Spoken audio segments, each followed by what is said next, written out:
Welcome back everyone to Dr. Curtis O's YouTube channel. And in this segment we're going to talk about part 2 of medical school. But before we get started again guys, like, subscribe, please share to anybody that you feel that would enjoy this content. And also, like I mentioned in the last video, please leave questions about medical school or residency interviews, because again, I am going to do a Q&A segment of all of the questions that I've compiled over these next 3 videos. Now let's continue our discussions about the autoimmune disease that I was diagnosed with, myasthenia gravis. As I said before, I was dealing with a lot of symptoms with regards to myasthenia gravis. So during that step 1 study process, you can already imagine how bad it was for me. I wasn't able to study for hours at a time because of all of the symptoms I was dealing with. If I was sitting at a table looking at my material, I could not do so for too long because the weakness in my neck, the weakness in my eye muscles would cause me to have double vision, or they would cause me to have to put my head in my hand while I was trying to study. And all those were distractions and I really could not focus the way I wanted to. So during those few months of studying for step 1, I kept waffling back and forth if I should take this exam or not.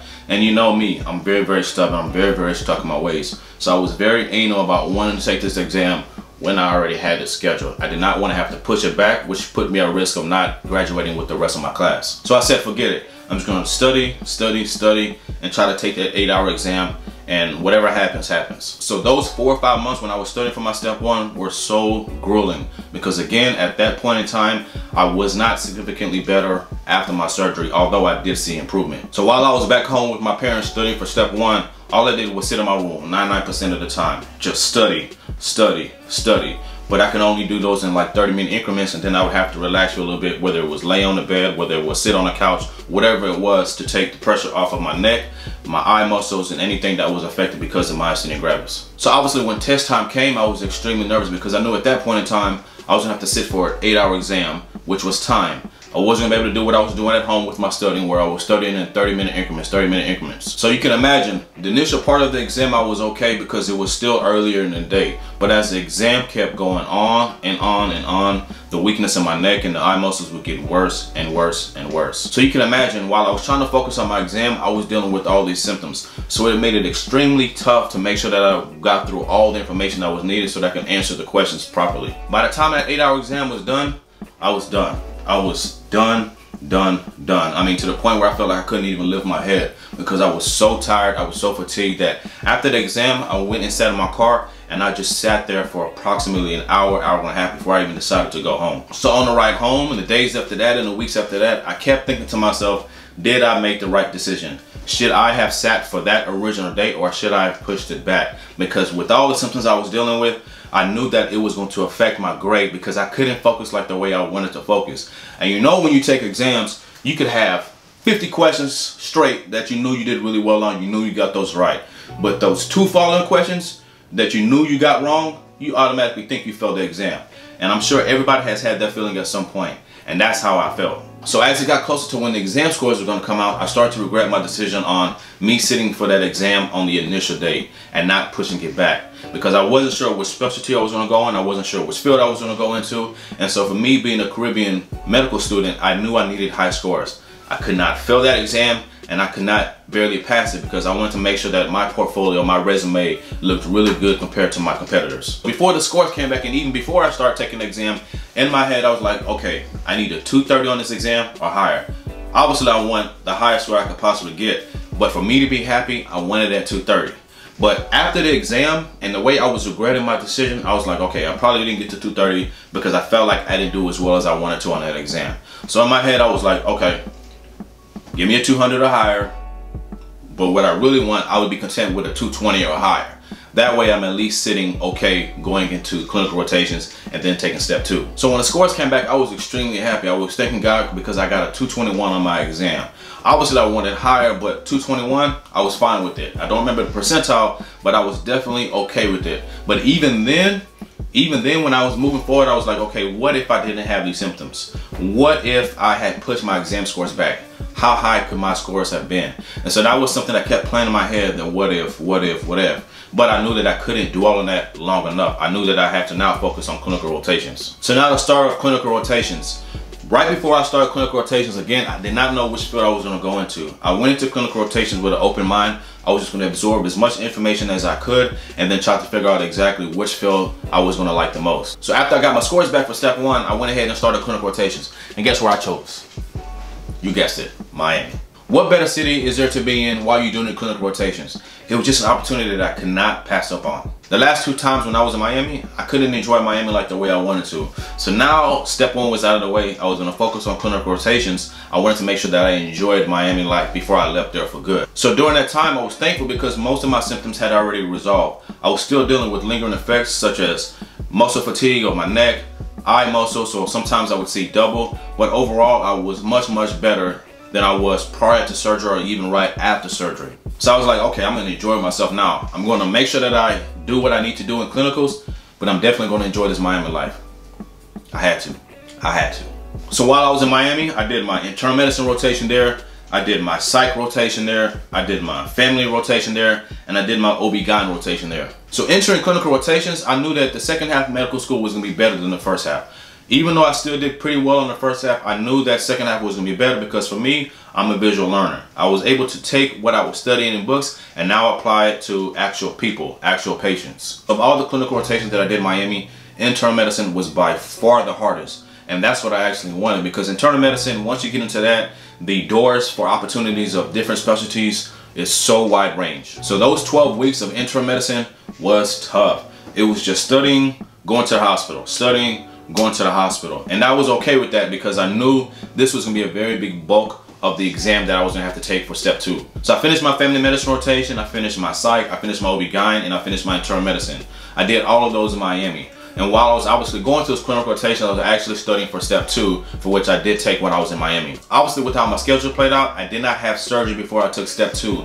So I knew I was taking a risk, studying for step 2, taking step 2 without that surgery rotation, but that was a risk that I was going to take. The study for me was much easier because I was able to visualize what I was reading and applying it in real life. My practice exam scores were much better before step 2 than it was before step 1. So for me, because of what I was consistently getting on my exam scores, I said, let me just go ahead and take this so I can continue to move on. There was no way that I was going to wait to do surgery then to try to take step 2, because at that point, it would have made it very tough for me to apply for residency and get the interviews that I wanted. So for step 2, I was dealing with minimal symptoms from my myasthenia gravis. So when I sat down for the exam, I knew I was going to do extremely well because now I could focus on that and not having to deal with my symptoms. And I was already naturally a visual learner. So all that stuff that I was studying in books and seeing during my clinical rotations, I knew that I can apply that during the exam and answer the question to the best of my ability. So when I left that exam, I felt confident. I felt like I did extremely well on it, but obviously I didn't know what I got. I was hoping for the best, but for me, I was like, okay, just give me a 230 or higher, and I was gonna be happy. So after TEPS 2, I relocated to DC where I did a couple of my clinical rotations. I stayed with one of my friends and I did nephrology and I did neurology there. I've heard so much about DC, so I wanted to do clinical rotations there and then kind of have a feel of this is a place that I could see myself living at if I did residency and so on and so forth. And while I was there was when I got my scores back. I ended up getting a 238 and I was extremely happy that I did that well on step 2 compared to step 1. So now I knew I had the scores needed to compete with a lot of students across the country for residency spots, because for me being a Caribbean medical student, I knew I needed my scores as high as possible to give myself every chance possible to be granted an interview at any program that I applied to. So while I was in DC, I was able to enjoy the rotations that I did, which was nephrology and neurology. And I stayed with a very close friend of mine, so I was able to also enjoy what DC had to offer. So I had my fun there, partied a little bit, went to my rotations, and then I relocated to New York where I was doing the rest of my rotations at. So in the summer of 2012, I had relocated from DC to New York. And within a month of me being in New York, guess what happened? A hurricane. A hurricane hit New York. How could this be happening? How could a hurricane be hitting New York? I'm from Houston, I'm from Texas, so we deal with hurricanes there. But for me, I was like, there's no way I'm gonna be dealing with hurricanes. I'm already have to deal with the snow and the cold and all of that. But a hurricane hitting New York? During my time of doing clinical rotations, when I was trying to figure out if I enjoyed New York or not, was the worst time possible. The worst time. Hurricane Sandy ran through New York. My goodness. I mean, I remember what I was doing, where I was at when that hurricane had hit. The place I was staying at was pretty much the second level of someone's house that they turned into an apartment, so I was renting it out. And so I was by myself when the hurricane had hit. I lived in Brooklyn, Canarsie to be exact, and that particular house that I was staying at was not built by bricks. I mean, that whole house was vibrating and I had never seen anything like that. Trees were falling left and right outside. At that point, honestly, your boy thought I was gonna die. Your boy thought I was gonna die. The lights went out immediately, so I lit a candle. And with how things were going at that moment in time, I wasn't sure if I was gonna make it out. But I said, forget it. I went to my fridge, Opened it up, grabbed a bottle of Hennessy, poured it up, sat on the couch, and I was like, okay, I guess whatever happens, happens. There's nothing I can do about it.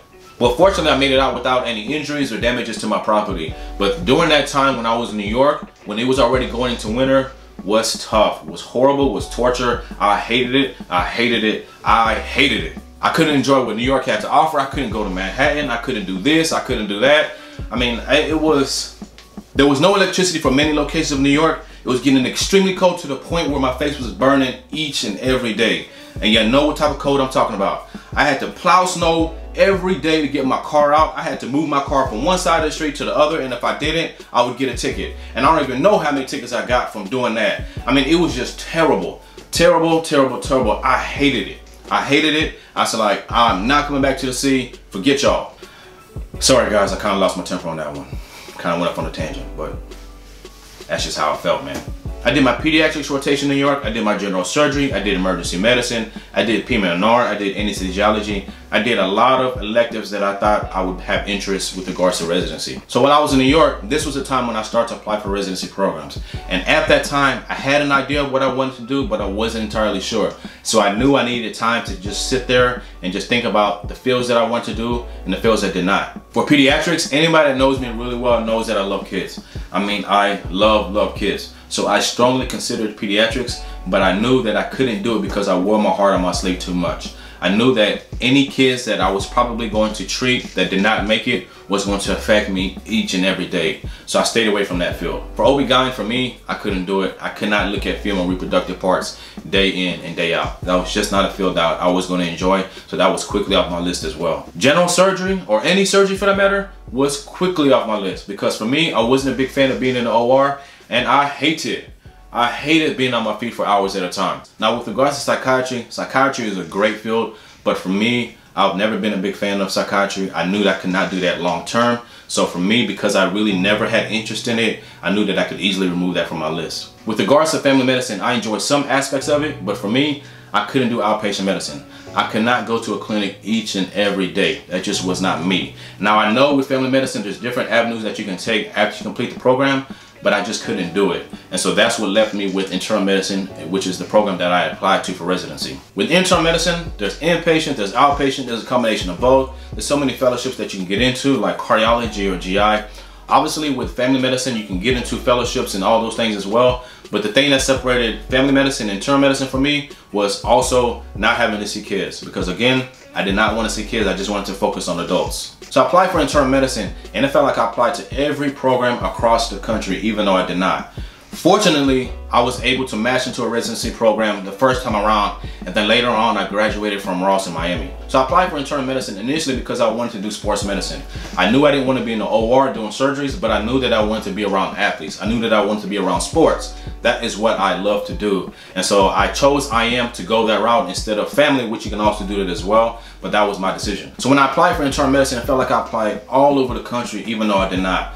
Fortunately, I was able to match into a residency program the first time around. Within a couple of months of matching, I graduated from Ross in Miami. That graduation for me was so surreal. Like I had to pinch myself multiple times because I thought I was dreaming. Because I had been through so much leading up to that point. I had to overcome so many challenges. I had to prove myself so many times that I belonged here. And I did. I finally was able to say that I was a medical doctor. I was able to make myself proud. I was able to make my family and friends proud. That day, man, that was a day that I was so proud of myself. That was a day that I could cherish forever. It was a day that I could not hold back tears, because on that day, Curtis Opar became Dr. Curtis Opar. Curtis Opar became a medical doctor. Thank you guys so much for watching part 1 and part 2 of medical school. In the next video, we're going to talk about residency interviews. That's why I barely touched on this segment, because I wanted to do a whole piece on just residency interviews alone. So guys, again, if you like the content I'm providing, please hit that like button, subscribe down below, and please share to as many people as possible that you feel that would enjoy my content. And don't forget to leave medical school questions or residency interview questions down below, because I will compile those and we will do a Q&A segment after I do the residency interview video. Thank you guys, and God bless.